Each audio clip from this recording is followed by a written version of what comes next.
Hello, this is Catherine from Accelerated Reader reading books for you.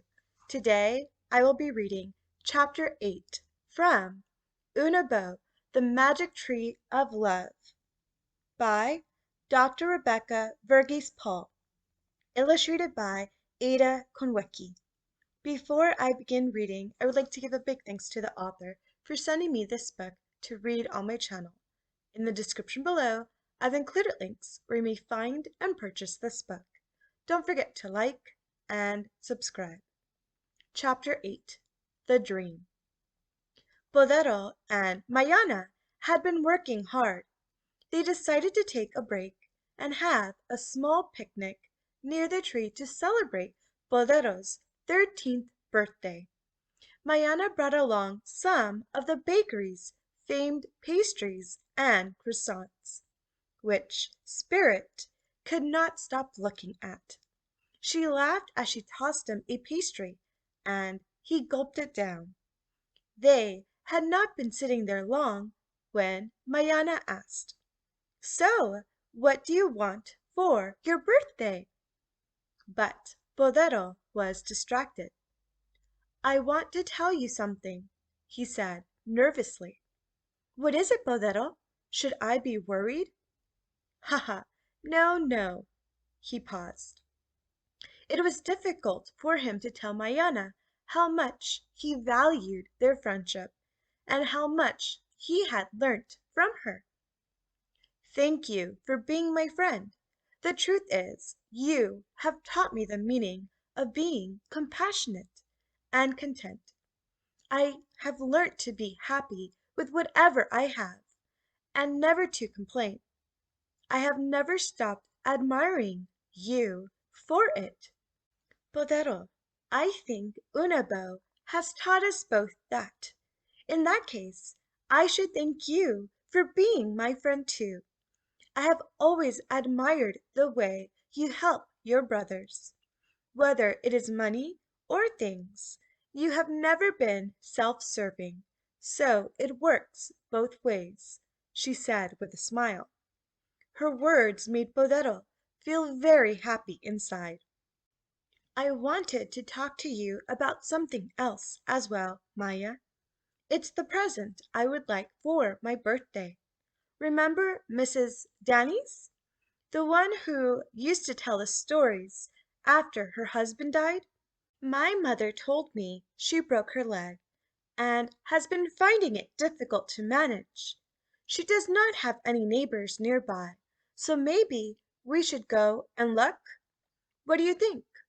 he asked, looking at her. "Of course we can. It's just that she is so independent. Maybe she will resent the offer."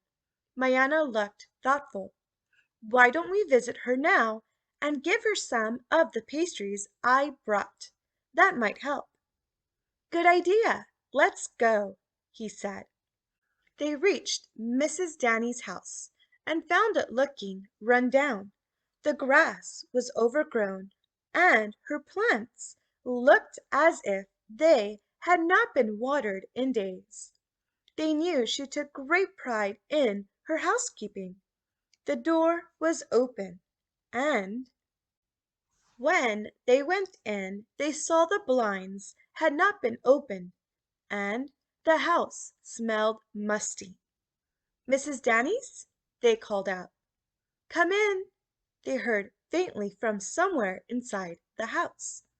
They left Spirit outside and went in to find Mrs. Danny's sitting on the bed. Her medicines were all over the bedside table. Dirty plates and glasses were lying around too. They looked at each other in dismay. This was even worse than they had imagined. "Mrs. Danny's, we were wondering if you would like some pastries. Today is Bolero's birthday, you know," Mayana said, faltering. She was sure Mrs. Danny's would not be happy being helped by two children, even though she needed it. But she surprised them. "That would be lovely. Happy birthday, Bolero. Maybe you can leave it right here by the bed." may we put these plates and glasses back in the kitchen? Do you have anybody to help?" Mayana asked. "Oh, yes, my niece, Marina, was helping me, but her son has taken ill, so she has not come in since the day before yesterday." "Oh, maybe we can help you today. We will not be going to work until the evening anyway. Also, there is no school because it is Saturday," she said hopefully. "I cannot say no, now, can I? You can see for yourself what a mess the place is in. I do need help. I cannot do anything, what with this useless broken leg of mine," she sighed. "Don't feel bad, Mrs. Danies. Everyone needs help once in a while. Maybe you can use this time to rest. And what if we got you some lovely books to read and something to stitch or knit?" added Mayana. "Oh, that would be nice," the old lady said, and for the first time she smiled. Boldero had seen the stick Mrs. Danies used to help her move around. It looked flimsy and uncomfortable. "Maybe I can make you some good crutches too, that will help you get around a lot better." "Oh, can you do that for me? I could at least do some of the work I am used to doing, and I would not need to lie cooped up in bed all day long." Mrs. Danies was happy. The children did not know it, but she had been praying for help, and it seemed her prayers had just been answered. Boldero went to get wood for the crutches, and Mayana helped Mrs. Danies sit up and eat some of the pastries. Then she started her cleanup by opening all the blinds and clearing up the plates and glasses. She washed them and put them all away. She dusted everything around the house. Boldero came back and, sitting outside, he started making the crutches. Spirit was happy to be included again. Once Mrs. Danies had gotten used to him. Mayana thought their new friend needed a bit of sunshine, so they put Mrs. Danies outside on a chair with her leg up. Spirit insisted on lying down at her feet. "What a darling dog," Mrs. Danies said, and they both agreed. Mayana made lemon tea for everyone and then began watering the plants. She was happy that Boldero's birthday wish had made a difference in somebody's life. It soon became their daily routine, even after Mirina came back. Mrs. Danies was witty and wise, and she told them stories of how things were back in the old times. She always made lemon tea or biscuits for them, and they made sure she had her medicines and meals on time. Soon they had all become good friends. Everybody thought things in the village couldn't be better. Then, a few months later, the idyll ended when they discovered that another war was looming. Travelers to Dore spoke of whole villages being razed to the ground. The villagers knew they would either be killed or taken as slaves if the army ever came their way. But surely they were secure because of the mountains and the sea that surrounded their land? Since it was winter and bitterly cold, they did not expect an army to come over the mountains right then. So they lulled themselves into a feeling of safety. One night, as Boldero lay sleeping, he dreamt of the wizard. Filgard did not look a day older and gave him a warning. He told Boldero that they should leave, that they only had a month left.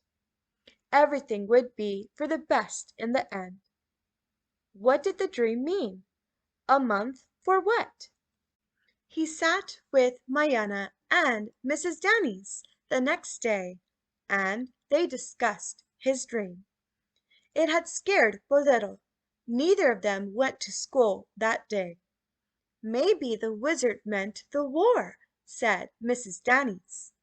That is the only danger I can think of right now. I still remember the last war we had. A war is always terrible. Maybe. What if he was telling us that we are not safe, even though we think we are? We must discuss this with the others. It is not right to keep this to ourselves, Bodero said. You are right, piped in Mayana. Does it mean we have only 1 month to do something about it? Wondered Bodero. I think so, Mrs. Downy said, as she looked at them sadly. That same evening they called all the villagers for a meeting under the tree. They discussed their options for a long time. The mountains were not only hard to cross, but they also had no idea where the enemy was coming from. Winter was coming, so even if the army could survive the cold, it would mean certain death for most of the villagers if they tried to cross the mountains. They knew that in 1 month it would start snowing, and the only way out of Dore would be by sea. Even that would be possible only if the water wasn't frozen solid. The villagers began to panic and decided to look for wood for a boat. They sent volunteers to look for a tree that was big enough. The people all came back empty-handed. The villagers knew time was running out. A month was not enough time. They had tried to do things by themselves, and the only one they could turn to now was Unabo. They knew she would have advice for them, and only regretted they had not gone to her sooner. So they went to her. The only other wood they could think of was that of Unabo, but to cut her down was unthinkable. Thank you for listening. Don't forget to like and subscribe. In the description below, I've included links where you may find and purchase this book. Stay tuned next week for Chapter 9, The Escape.